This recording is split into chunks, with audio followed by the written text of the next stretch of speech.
कम से कम 50 आ गया, उधर निकालिएगा तो उसका फर्स्ट डिवीज़न निश्चित रूप से हो ही जाएगा। तो जो भी बालक पढ़ाई पर ध्यान नहीं देते हैं वह इस सेशन से जुड़िए और ऑब्जेक्टिव सीखिए कि ऑब्जेक्टिव कम से कम कैसे बना के आएंगे आप लोग। तो देखिए यहाँ पर क्वेश्चन बता रहे हैं 19 नंबर, और जो इससे पहले का सेशन नहीं देखे हैं हमारे चैनल पर तो जाइए, इससे पहले का सेशन भी दिया गया है और मिशन 2024 के तहत सिर्फ क्लास 10th की ऑब्जेक्टिव की तैयारी कराई जाती है। तो देखिए कहता है क्वेश्चन, किसका कथन है कि दो समकोणिक त्रिभुजों में उनकी संगत भुजाओं का अनुपात सदैव समान होता है। तो इस कथन है थेल्स का, किसका? थेल्स महोदय का। तो चलिए भुजा बराबर वाला बात जब भी रहेगा अनुपातिक वाला तो थेल्स लगाइएगा। अब दिया है हमारा क्वेश्चन है 20 नंबर, त्रिभुज एबीसी में एडी समांतर बीसी, एडी बराबर इतना इतना इतना, तो 23 इतना हो तो एसी का वैल्यू निकालिए। तो यहाँ पर देखिए क्या होगा, इसका आंसर हो जाएगा 17। क्या हो जाएगा? 17। भुजा बटा भुजा कर दीजिएगा, आ जाएगा इसका आंसर जो है। तब दिया है क्वेश्चन, किसी वर्ग का विकर्ण इतना, तो वर्ग का विकर्ण होता है √2 गुने भुजा, है ना, बराबर में कितना दिया है 16√2, 16√2, तो √2 से √2 कट गया तो भुजा बराबर 16। तो यहाँ पर इसका आंसर ऑप्शन नंबर बी हो जाएगा 16। चलिए अब 22 नंबर क्वेश्चन देखेंगे। 22 नंबर क्वेश्चन में क्या कहता है, समबाहु त्रिभुज एबीसी और त्रिभुज डीईएफ की भुजा क्रमशः 6 cm और 3 cm हो तो क्षेत्रफल बट्टा क्षेत्रफल, और तब क्या होगा, है ना। इसका जो हो जाएगा देखिए कितना दिया है, एक भुजा 6 cm और दूसरी भुजा 3 cm दिया है, तब क्या होगा। तो क्षेत्रफल हम क्या बताए थे, क्षेत्रफल बट्टा क्षेत्रफल बराबर में भुजा बट्टा भुजा का स्क्वायर बराबर। तो अभी क्या दिया है, क्षेत्रफल दिया है कि भुजा, तो भुजा दिया है तो 6/3, 3 का 3, 3 दूना 6, इस पर स्क्वायर है। तो देखिए 3 का 3 और 3 दूना 6, तो 2 का वर्ग 4 और 1 का वर्ग 1 के, तो यहाँ पर हो गया इसका आंसर 4:1। ऑप्शन नंबर डी हो जाएगा करेक्ट आंसर। 23 नंबर चलिए देखते हैं। 23 नंबर में क्या कहता है, यदि त्रिभुज एबीसी और त्रिभुज डीईएफ समरूप है तथा बीसी 4 cm, ईएफ 5 cm तथा त्रिभुज एबीसी का क्षेत्रफल 80 cm है, तब त्रिभुज डीईएफ का क्षेत्रफल निकालिए, है ना। तब कहते हैं त्रिभुज डीईएफ का क्षेत्रफल निकालिए। तो कैसे निकलेगा, चलिए बताते हैं। क्षेत्रफल बट्टा क्षेत्रफल बराबर में भुजा बट्टा भुजा बताया गया था, उस पर स्क्वायर। तो क्षेत्रफल एगो कितना दिया, देखिए एगो क्षेत्रफल दे दिया 80 cm, तो 80, इधर दूसरा क्षेत्रफल नहीं दिया है तो मान लीजिए उसका x वैल्यू, अब बराबर एगो भुजा कितना दिया है 4, एगो भुजा 5, तो 4 एगो का 5 स्क्वायर लगा देंगे, हो गया। तो इधर आ गया 80/x बराबर 16, 4 का वर्ग है ना 16 और 5 का वर्ग 25।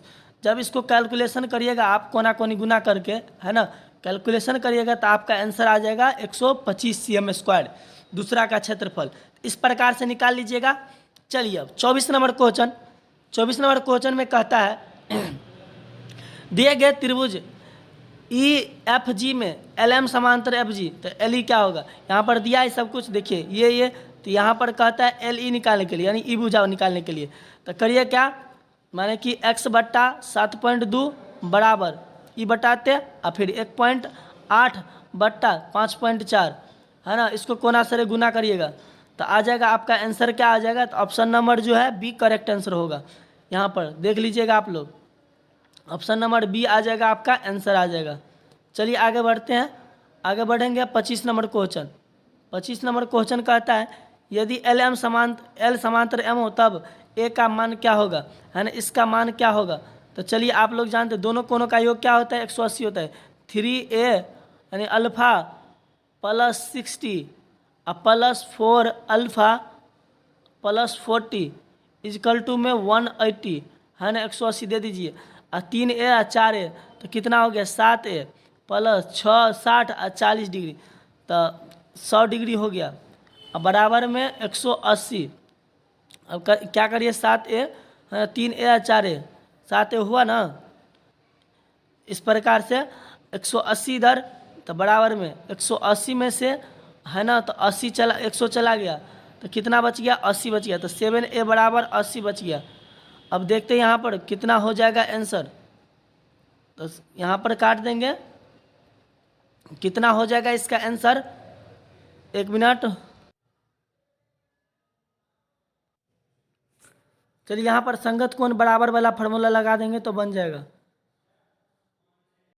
तो यहाँ पर जो है क्वेश्चन है, क्या कह रहा है कि यदि एल एम समांतर हो तो एल्फा का मान क्या होगा। तो देखिए यहाँ पर जो है ये, तो इसका संगत कोण क्या होता है, बराबर होता है। संगत कोण बराबर मतलब 3a प्लस 60 बराबर में 4a प्लस में 40।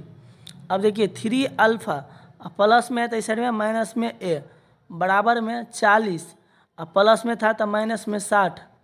अब आ गया 3 में से 4 गया तो माइनस a बराबर में हो गया -20। माइनस से माइनस कट गया थे, a बराबर 20 आ गया। तो इस प्रकार जो है सी ऑप्शन हो जाएगा, इसका निकाल लीजिएगा। अब दिया है समद्विबाहु त्रिभुज 26 नंबर क्वेश्चन कहता है, देखिए ध्यान दीजिएगा। तो 26 नंबर क्वेश्चन ध्यान कह रहा है कि त्रिभुज ए बी सी एक समद्विबाहु त्रिभुज है जिसमें कोण इतना है। तो ए सी सी एम 6 cm, तो ए बी क्या होगा, इसको निकालना है। देखिए त्रिभुज ए बी सी बनाते हैं पहले। ये ए बी सी, इसमें ये समकोण है और ये भुजा क्या कहता है, बराबर समद्विबाहु है। और ई भुजा का वैल्यू दे दिया है 6। तब क्या होगा, चलिए तब क्या होता है हम बताते हैं आप लोग को। यहाँ पर पाइथागोरस प्रमेय लगाकर निकालना होगा भुजा, ये दोनों है ना, फिर निकल जाएगा। तो यहाँ पर हमको कैसे पता चलेगा कि कहता है क्या क्वेश्चन कि 26 में कि ए बी सी एक समद्विबाहु त्रिभुज है जिसमें कोण सी है 90 डिग्री। तो त्रिभुज ए बी सी बनाएंगे। त्रिभुज ए बी सी ये हो गया। तो यहाँ पर ए बी और सी कोण कितना डिग्री, तो 90 डिग्री, इसलिए सी यहाँ देंगे। तो ए बी कहता है निकालने के लिए, और ई भुजा बराबर है, मतलब ए सी और बी सी बराबर है। तो 6 दे दिया, तो 6 और 6 हो गया। तो पाइथागोरस प्रमेय में लगाएंगे ए बी बराबर, तो ए बी बराबर पाइथागोरस में ए बी बराबर रूट अंडर हो जाएगा 6 स्क्वायर और प्लस 6 स्क्वायर, मैंने दोनों भुजा के योग के बराबर। तो हो गया 6 का 36 और प्लस में 36 हो गया ना, बराबर में रूट अंडर 72। अब 72 को कैसे निकालेंगे, तो गुणनखंड कर लीजिएगा। तो 2 दूना 4 है ना, नहीं तो 3 तिया 9। 72 को किस प्रकार निकालेंगे, तो यहाँ पर शॉर्ट में 9 चौक 36, 9 चौक 36, 3 तिया 9, 9 तिया 7, 3 तिया 9, 9 दूना 18, 9 तिया 7, 9 दूना 18 है ना, 3 तिया 9 दूना 18, 18 दूना 36 और फिर मतलब फिर 3 आएगा, ईद आएगा। इस प्रकार से इसका जो हो जाएगा आपका, हम यहाँ पर दिखा देते थोड़ा बढ़िया से। 72 का 2 से 2 तिया 6 और 21 में 2 छक्के 12, फिर 2 से 18 दूना 36, फिर 2 से 2 नमा 18, फिर 3 से 3 तिया 9, 2 निकल गया, 2 3 रूट में 2, तो 3 2 6। यहाँ पर हो जाएगा आपका 2 निकल जाएगा, और समझ गए, 2 निकल जाएगा, एगो 2 निकल जाएगा और एगो 3 निकल जाएगा। रूट में रह जाएगा कितना, तो 2, क्योंकि 2 दूना 4, 4 तिया 12, 12 तिया 36 दूना 72। हाँ, तो इस प्रकार से तो 6 रूट 2 हो जाएगा इसका answer, 6 root 2, 6 root 2। Option number B correct होगा, यहाँ पर सी ऑप्शन गलत है, 6 रूट 2 होगा इसका आंसर। देख लीजिएगा आप लोग भी, ऐसे निकाल लीजिएगा 72 को। चलिए 27 नंबर क्वेश्चन देखेंगे। 27 नंबर क्वेश्चन में यदि 2 समरूप त्रिभुजों के क्षेत्रफलों का अनुपात ये है तो उनके संगत भुजाओं का अनुपात क्या होगा। क्षेत्रफलों का अनुपात दिया है, तो देखेंगे क्षेत्रफल बट्टा क्षेत्रफल और बराबर में बलवा का भुजा बट्टा बनारसी का भुजा। तो भुजा बट्टा भुजा हो गया, और स्क्वायर लगा देंगे। तो क्या दिया है, अभी क्षेत्रफल दिया है, तो 25 बट्टा में कितना 64, और यहाँ पर भुजा बट्टा भुजा पर का स्क्वायर जो हटा देंगे तो इधर चल जाएगा रूट। तो 25 को निकाल रूट में से, तो 5 और 64 का 8, यानी 5:8 इसका आंसर होगा, 5:8। तो option number C correct answer यहाँ पर हो गया। चलिए 28 नंबर क्वेश्चन देखेंगे। 28 नंबर क्वेश्चन में क्या कहता है, तो यदि त्रिभुज ए बी सी समद्विबाहु त्रिभुज है तो सी कोण समकोण है, तो निम्नलिखित में कौन कथन सही होगा। तो यहाँ पर ये वाला अभी बताए थे ना, ये वाला कथन ए बी स्क्वायर बराबर 2ac, क्योंकि देखिए अभी सेम टू सेम सवाल है, फिर से बना के दिखाते हैं। ये हो गया, ये सी कोण 90 डिग्री हो गया, ये ए हो गया, ये बी हो गया, ये सी हो गया, ये दोनों भुजा बराबर है ना।